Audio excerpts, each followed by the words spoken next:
5 minutes out. 5 minutes out. Thank you. Yeah.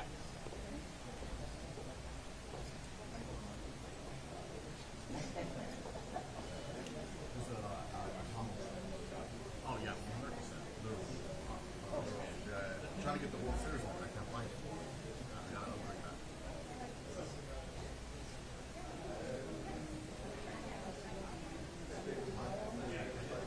Oh, he killed it? Yeah.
Rob. 1 minute.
One, two, three, 1, 2, 3. You're there somewhere.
right.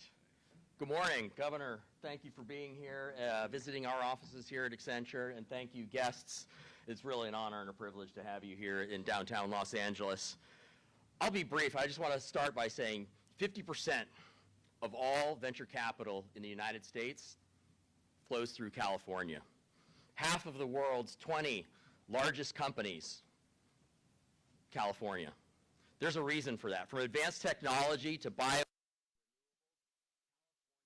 leads the world, and innovative companies want to be here. It's not accidental that innovation has flourished here. Partnerships between the public and private sector are commonplace here, and there's a reason for that, and it's not because it can be 65 degrees here for most of the year. It requires the conditions for that to happen. And Governor, I want to thank you for your unrelenting focus to ensure that technology like AI, things that the world needs to solve the big problems, that you're leading the way and that's happening right here in California as it should. And thank you for allowing companies like Accenture to continue working with the state to tackle those hard problems and have an enduring impact. I travel around the world and I work with governments of all different types that want to learn more and adopt digital technologies. They want to be innovative. And I start with California. And that's not because I call California my home. It's because there is something special here in California, and that is that people want to come here to be creative. Companies want to come here to be creative, to build the things that solve the big problems. And California is a world leader in that. We turn the bold ideas into that big, long-lasting impact. And so again, it's my pleasure to be here, and I will turn it over to Tino Cuellar, who is the president of the Carnegie Endowment for International Peace. Thank you very much. Good morning, and thank you, Mark. You know, 115 years ago, my organization was founded by Andrew Carnegie with one singular purpose. After he'd spent all this time building libraries around the world, he wanted to make an investment in making peace and cooperation across countries more effective. And he came to understand that that involved the improvement of governance, how it is that democracies worked as well. Today, our organization works in multiple countries, but with one singular purpose, how to make the world a little bit more effective at cooperating and its governance, more effective at responding to the needs of people. Here in California, we have an enormous opportunity, and my organization, Carnegie, has been pleased to partner with the state of California to take the conversation about democracy to the next level. We wanted to not only ask, how do you protect democracy? How do you make it work effectively? But also, what is the frontier? How do you engage citizens in a different way on the hard problems that government is facing, like rebuilding Los Angeles in a way that is effective and responsive to the needs of all Angelinos? What can we learn from this terrible disaster that has played out here? The answer to that question is found, interestingly enough, sometimes in the hearts and the minds of people all over the state of California. And the question that we've been asking ourselves as we help design a program for the state of California to scale up is, how do you select people to have meaningful conversations, not just the quick soundbite, not just the quick response to a pollster, but the depth that you get when you're having an honest conversation, listening to disconfirming ideas, asking how to leverage your own wisdom and insight. How do you then take those conversations and make them actual input into the decisions of elected representatives and leaders and executive branch officials, integrate that with expert scientific knowledge? And then, how do you use that experience to make sure the citizens who participate learn something and go back to their communities and spread that knowledge as they go? Now, as I've seen this project scale up and seen the interest from the governor and his team, I've been struck by three things that really make this meaningful. The first is, anybody who cares about democracy should know that democracy has a crisis of delivering sometimes. It's not enough to live in a democracy. We have to ask, how can it be more responsive more quickly to the needs of people to build things and to have them respond to their needs? Second, can we learn from the technology around us and not make this all about technology, but use technological tools to improve deliberation? And last, can we make it so that the people who participate in these dialogues don't just feel good about it, but get tangible, clear indications that their input and their ideas are being acted on by their representatives? So for all those reasons, it's been a real privilege to have my organization, the Carnegie Endowment, be a part of this from day one. And now I'd like to introduce somebody who's done terrific work showcasing how this can work around the world, and that is Audrey Tang, who is Taiwan's Cyber Ambassador at Large. Welcome, Audrey.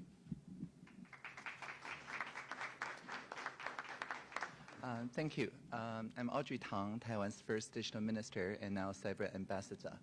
10 years ago, in 2015 in Taiwan, we entered the cabinet with this very simple idea that efficiency and engagement do not have to be a trade-off.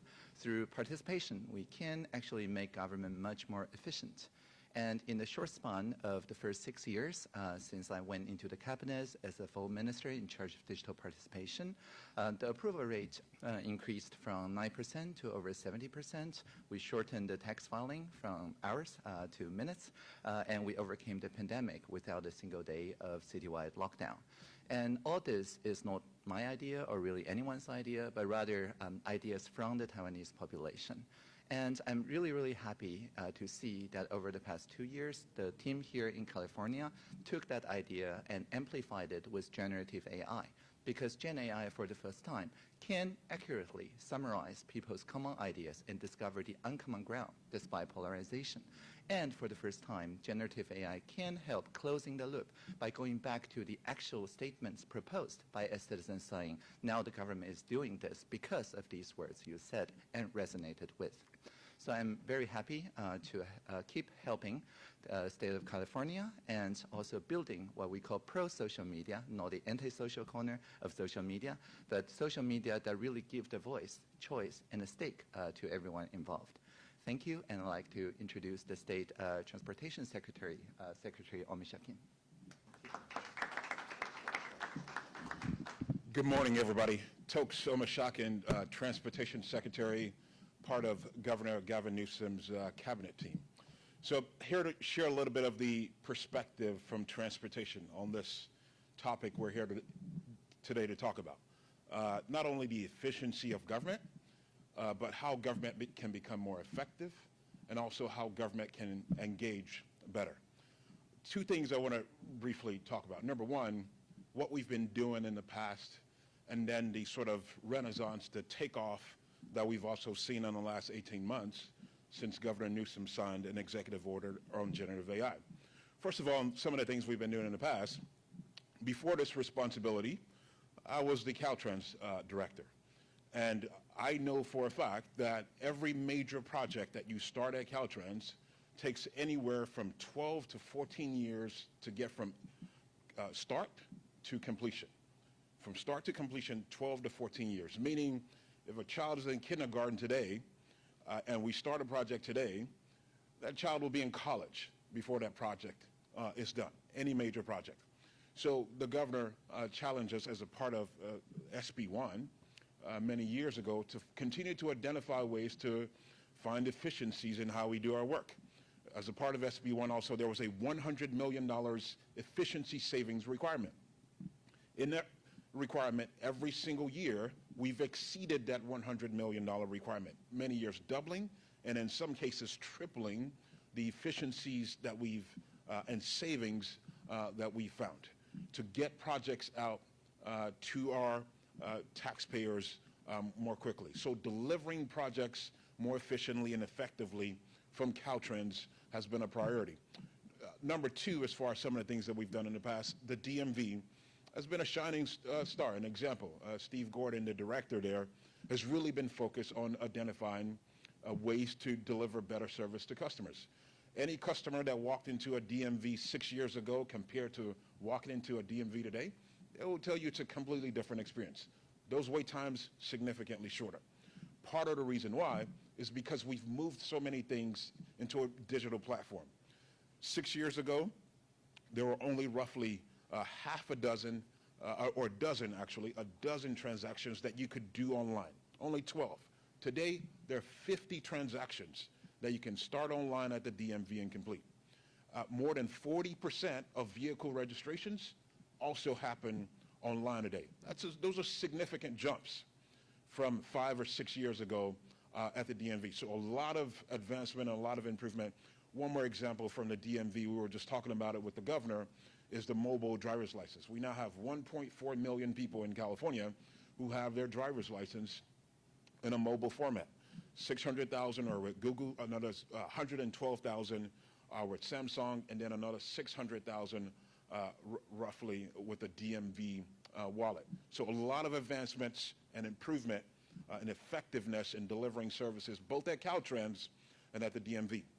Now, specifically to the exciting announcement from the governor's signing of an executive order in September of 2023, by the way, one of the first governors in the country to do so, we were excited from the transportation side to be a part of launching California into this from the government space.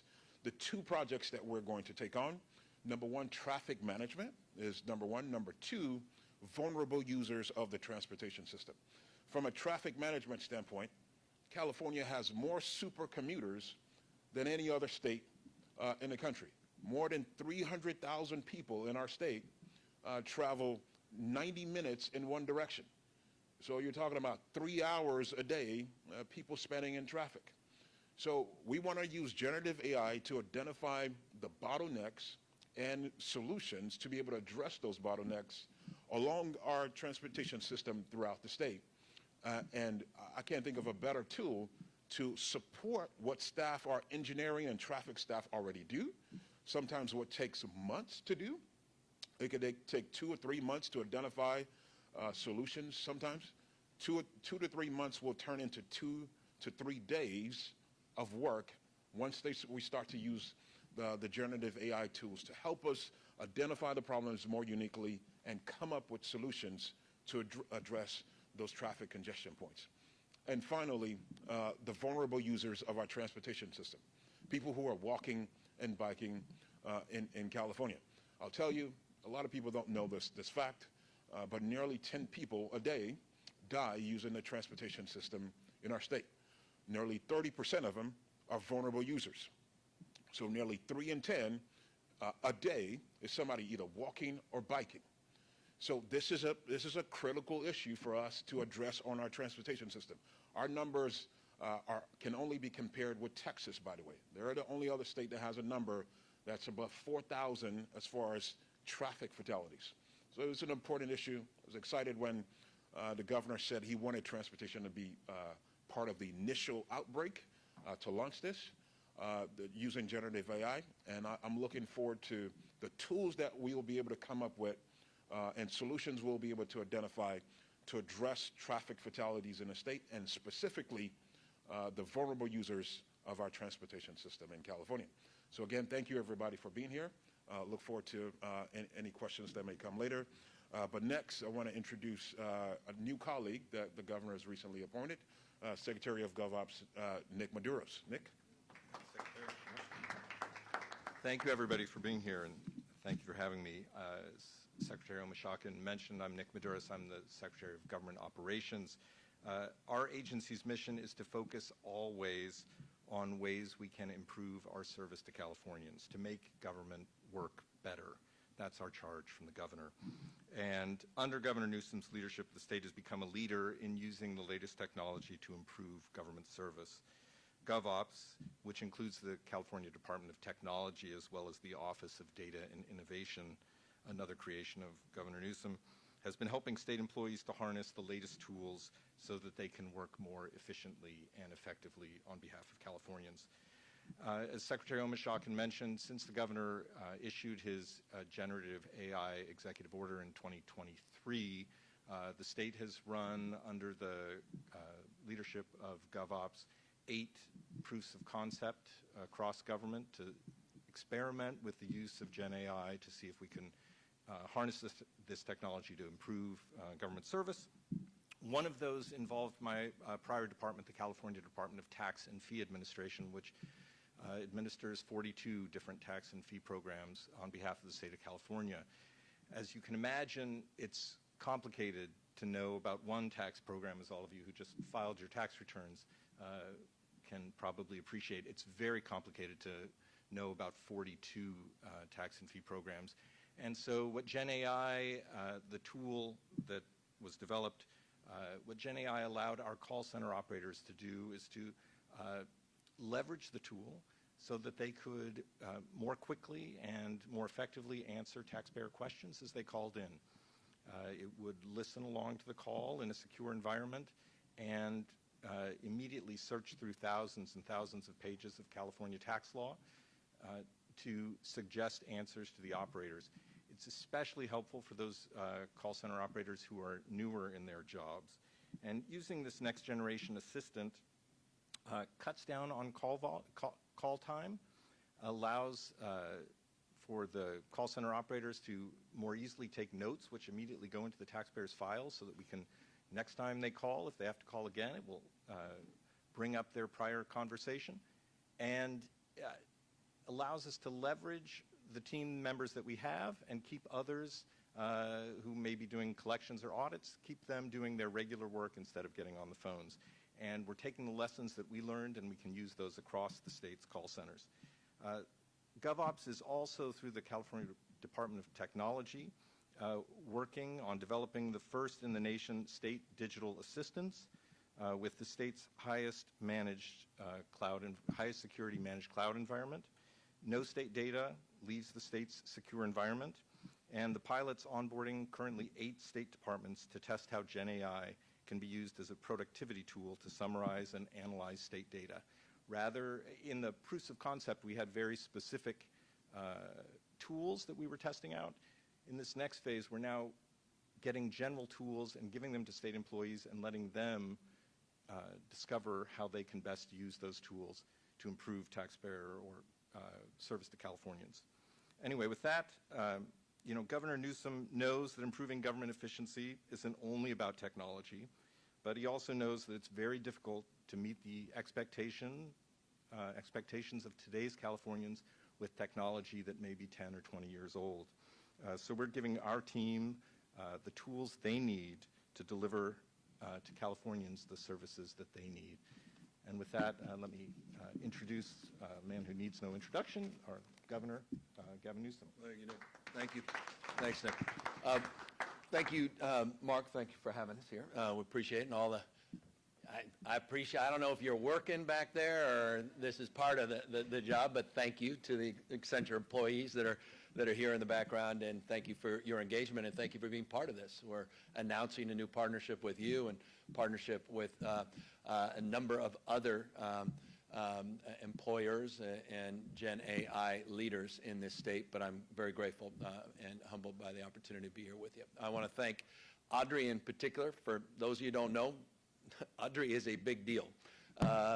Audrey is one of the world's leaders in this space, and Audrey has been foundational in terms of establishing a framework of expectation that allowed us to dream big and be bold in terms of what we are announcing today and what we're sharing with you. I want to thank Tino for his stewardship and leadership, for being there in the beginning and having our back at Carnegie in partnership with the McGruin Institute and others and a number of other philanthropic partners that helped establish the platform, engaged California that Tino was referencing. I want to thank Tokes for his leadership in stepping up. There's not a Secretary of Transportation in the United States of America, by definition, doing more with Gen AI than his agency, period, full stop. Nothing is happening in the United States of America at the scale and scope that is happening here in the state of California. So I appreciate, Mr. Secretary, your leadership.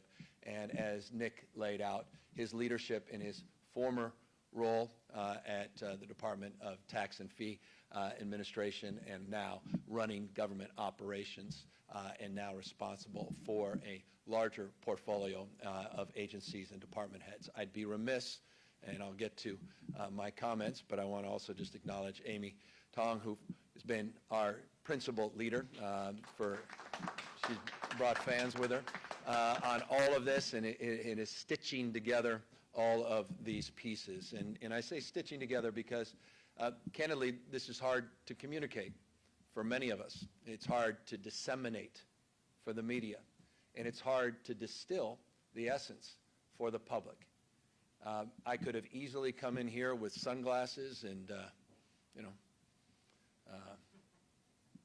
chainsaws, you know where I'm going, and gotten your attention. I could regale you and give you stories about how we're tearing things down. And we can celebrate the conflict and the energy, and that would run with the news, and people feel like, well, at least they're doing something. And people would say, well, you know, they seem to be taking action. Government is bloated. It's not effective. It's not efficient. It's not engaged. We want to shake the machine. And that's a pretty effective communication strategy. There's no doubt about it. I was sitting literally on Sunday, front court of my 9-year-old's basketball game, and a father up to me and said, you know, Gavin, I didn't want to talk politics. It was the kids' halftime. He goes, but, you know, is there something, you know, wouldn't it be good if the blue states would come together and do a Doge? A Doge for blue states. I know. And I was trying to explain. I said, what do you mean? I said, no, let me explain. He goes, no. What is it? I said, well, we have been. He goes, well, you really should do that. I said, no, we have been. He goes, I really encourage you to do this. And I started explaining what we were doing, and his eyes glazed over. He wants to see the chainsaw. He wants the sunglasses. He wants the theatrics, the performative side of this. He wants the friction. He wants the protests, because then it's a proof point of the concept. Without that, he struggles, and without that, we have struggled to communicate this. Let me give you a proof point. The announcement we're making today was done in partnership with state workers and employees. They're celebrating it because we're not doing things to them, we're doing things with them. SEIU 1000, one of the largest bargaining units in the state of California, they helped us design this. That's the difference to our approach. And by the way, it's an approach we began not in response to Doge. When we got here 6 years ago, one of my first acts was to remind people that I wrote a book on this subject matter. I'm not here to promote it, but you can buy it. The best way to buy it is in bulk. Citizenville, how to take the town square digital and reinvent government. And it was inspired by the original Doge back when I was very engaged as a county supervisor with then former Vice President Al Gore and the work they did on reinvent government. And it inspired me.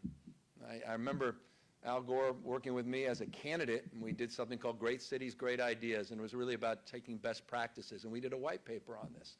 And I brought that in some of the work I did in the county of San Francisco, and efficiency plans and customer service plans and strategic plans and focusing on outcomes. As Lieutenant Governor, I put this book together, my thoughts as it relates to platform thinking, not machine thinking. I was inspired by this guy, David Kettle, who wrote a piece, which to this day is perhaps the best piece about government. He said, government is nothing more than a vending machine. You vote, we decide. And you get limited choices: police, fire, healthcare, education. If you don't like the machine, you shake the machine, you kick the machine. And his argument was government needs to be a platform thinking, and really radically changed my approach to the way I thought about government. Effective, efficient, more engaged government. Not you vote, I decide, two-way conversations. So this engaged.ca.gov platform we've created, first of its kind in the country, inspired by the work in Taiwan, is about engaging you, particularly here in LA, as it relates to the wildfire recovery. And it's a deliberative process. It's a process, by the way, that over the course of just the last few months has now received over 7,400 individuals that want to participate in it. We have a 28% conversion rate to people that signed up to people that are participating in it. Industry standards about 5%, and it's proving that people do want to be engaged between elections. And they don't all want to be engaged in a town hall or lining up with other voices, because some people are just a little more timid. Some people want more choice as it relates to how they engage in deliberative process. So Engaged California is a process that continues to unfold, and a process that will conclude in about 5 to 6 weeks. And it's a process that's already proven its success. We have engaged thousands of people. They have engaged each other, and now they'll be in the final phase of a deliberative process to build consensus around what they want to see as it relates to the recovery in Altadena and Palisades. But that's one component part The broader part is the introduction of generative AI and doing it at scale to solve some of the most vexing problems in this state. And we went through a process where we were able to do this because we changed our procurement process years and years ago, something called RFI2, which is just a fancy way of saying innovation ideas, the two, requests for innovative ideas.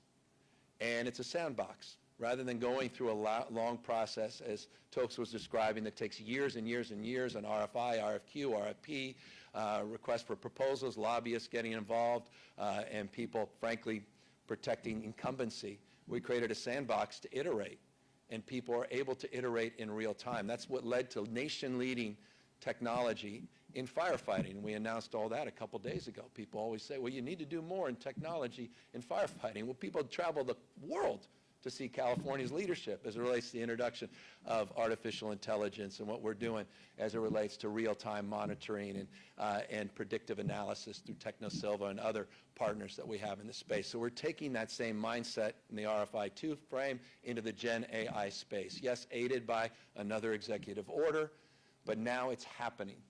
And it's happening at a scale, again, it's not happening in any other state in the country. And what Nick just referenced is a component part, and I'll close on this. That now we're also engaging in this sandbox with all kinds of AI partners. It's piloted just in these 8 departments. It will spread out more broadly, where everybody's in, where Gemini's in, which is Google, where AWS and Amazon is in, where the folks at OpenAI are in, and others, and employees can start to iterate and choose what they want, learn how these technologies can aid and advance their work to make them more productive, to make them happier, and to provide more choice and more voice for customers, end users, taxpayers in the state. And so that is an exciting space that is a preview into the future that is taking place and shape here first in the state of California. So we talk about this as the 3 E's. E3, we can call it, as it relates to being more efficient, yes, more engaged, and more effective, because at the end of the day, it's about outcome, and it's about results. And so across the spectrum, that's our framework, that's our mindset. We've been at this for years and years and years, billions and billions of dollars of savings, partnerships that have led the nation in terms of paperless transactions, in terms of technological advancements, in terms of the customer service that has been provided, and efforts that continue to this day through generative AI and in tomorrow that will, I think, produce results worthy of your tax dollars. So forgive the long-windedness. This is exciting stuff, but it's hard to communicate in a way that can break through the 5 o'clock news. That said, this is about traffic, LA. So if you care about traffic, you care about getting to work on time, getting home, getting the kids, then pay attention. Gen AI has come to traffic management in this state in a way that doesn't exist in any other state in America. With that, we're not going to take any questions. Governor, to that point, how do you communicate this? I mean, what exactly are you doing today, and how will it specifically make the lives better of the average person in California? Well, with Tino and others, we're actually having a big roundtable on Engaged California, because we want to take that model, that process of a deliberative democratic model, we want to take it well beyond just wildfire recovery here in Los Angeles. It's interesting, and Audrey can talk about this. This started as an idea in Taiwan, I think, around the issue of Uber versus taxis. And government said, well, what do the people think? And they said, well, we'll just do a poll. And they said, no, a poll is sort of static. Why not have a deliberative process? They said, how do you do that? Town hall? It's a country. They said, no, well, let's use the digital platform, engage everyone in the country, and have this two-way conversation. And that inspired a whole movement that has now inspired our movement in this space, and we want to extend it in all other areas of our democracy here in California. But Audrey, maybe you can explain just a little bit more, because I think this is really fascinating, just that first process as it relates to Uber versus taxi, the past versus the future. Thank you, Governor. So to your question, I think first of all, in Taiwan, when we talked about the Uber issue, we do not use abstract like, is this extractive or is the sharing economy? What's the future of ride sharing? Nothing like that. We simply ask people one very simple question. How do you feel if somebody with no professional driver license driving to work, picking up stranger they met on the app and charging them for it? And so it's something very specific. And we ask for people's feelings because people are experts in their feelings. And very quickly, we visualized that some people feel sympathetic to the taxi driver, some people to Uber, some people to the rural places, so on and so forth. But the great thing about this kind of bridge making or pro-social media is that it showed what are the uncommon grounds, the common ground that was hidden in plain sight. For example, the software analyzed it with AI and showed everybody loved surge pricing but not undercutting existing meters and so on and so forth. The more nuanced idea came to the top, and instead of the more polarized things being amplified by the engagement through enragement algorithms on social media, this is the pro-social algorithm that just upholds the bridges made by the people. And so by the end of the 3 weeks, we have a set of 9 very concrete proposals, and then we check with all the stakeholders. And as recently as last year, we also use the same process to deliberate about generative AI's harm, namely deepfakes, fraudulent advertisement, and so on. And again, working with Facebook and YouTube and so on, we settled on a set of very coherent proposals, crowdsourced by us sending SMS text message to 200,000 random numbers in Taiwan, basically asking, again, how do you feel about online fraudulent advertisement? That was in March, the stakeholder conversation in April, and we proposed a draft law to the parliament in May, and last July it was all passed. And so this year, when you scroll in Taiwan, you don't see fraudulent advertisement anymore on Facebook or YouTube. But all that is because the people collectively drawn the Overton window, what was to be expected to overcome this urgency without the government overstepping on censorship or things like that. People had very sensible suggestions like KYC and so on and so forth. So I think the 2 keys here are the shared common urgency and also the air cover, the pre-commitment from the president or the governor to really consider the uncommon ground coming from the people. Thank you. So I don't know, this is exciting stuff because it goes to the central question we're all asking ourselves, how the hell can we work together? How do we get along? All these people screaming and yelling, talking past each other, down to one another. How do we find consensus? This is the how. And so we're in the how business, not in the what and why business any longer. And we've created this platform, and it's exceeded expectation already in LA just on this regional wildfire issue. And imagine putting that to use in the largest subnational democracy in the United States, California, and I think it's pretty exciting and limitless possibilities. But to that question of how do you get along, you and Elon Musk used to get along pretty well back in the day. Yeah. How are you getting along now? Have you talked about any of these concepts with him recently? This is why I need my chainsaw. No, I haven't talked to him lately. Unsurprising, but a lot of folks that knew him for decades haven't talked to him lately. I've talked to a lot of those folks. Comparing notes, and hopefully he comes back around and feel like he's been, there's some new challenges he's facing, and I think, one of them is fulfilling the expectations that he set for Doge, which seem unfulfilled.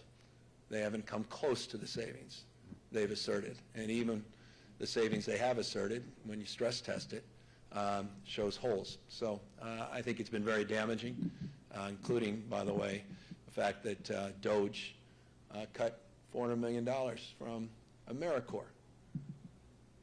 That was SARS Shriver in 1965.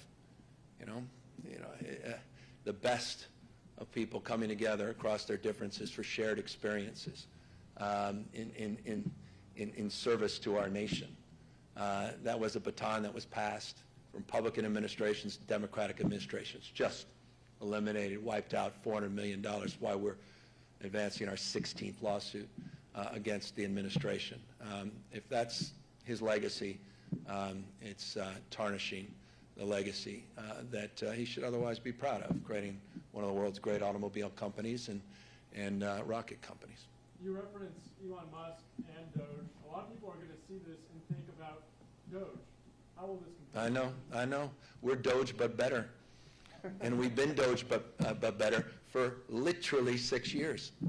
You can go back. There's amazing that we still have the tapes of our announcements around ODI and all of these reforms and efficiencies that we've been advancing for years and years and years. It's just, again, difficult to sort of break out of that, the attention challenge. And again, we want conflict.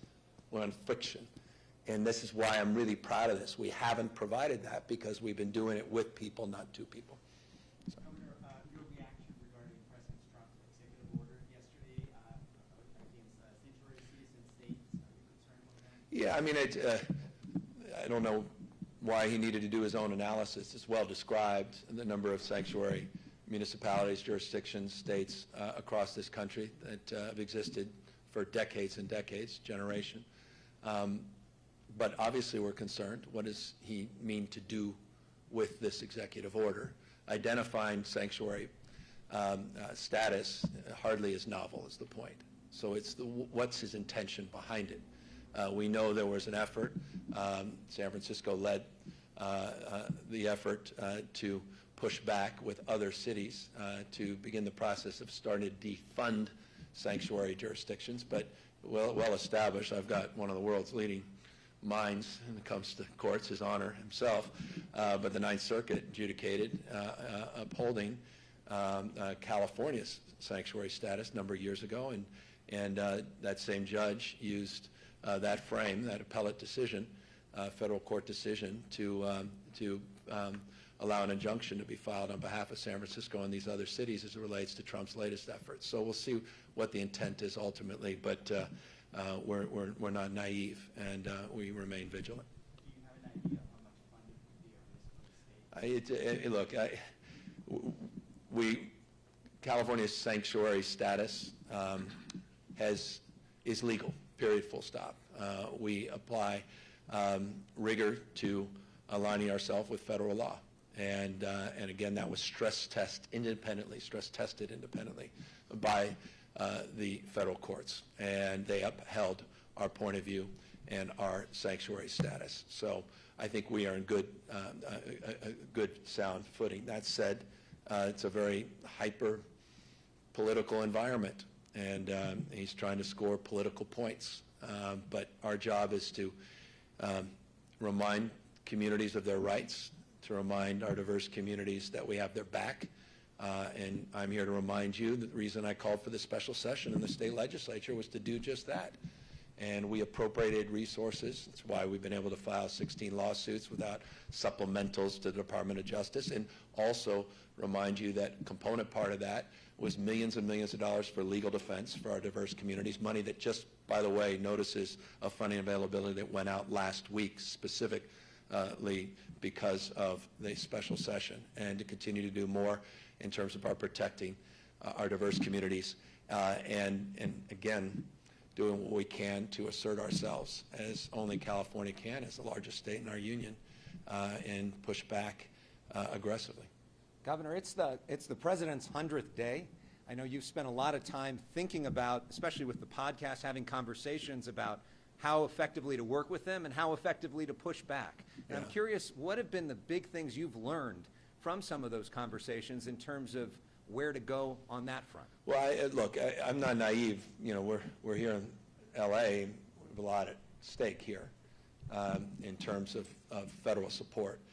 I also think it's important to remind you and your viewers, California is a donor state, $83.1 billion more. We provided the federal government provided us. I'll put that in perspective.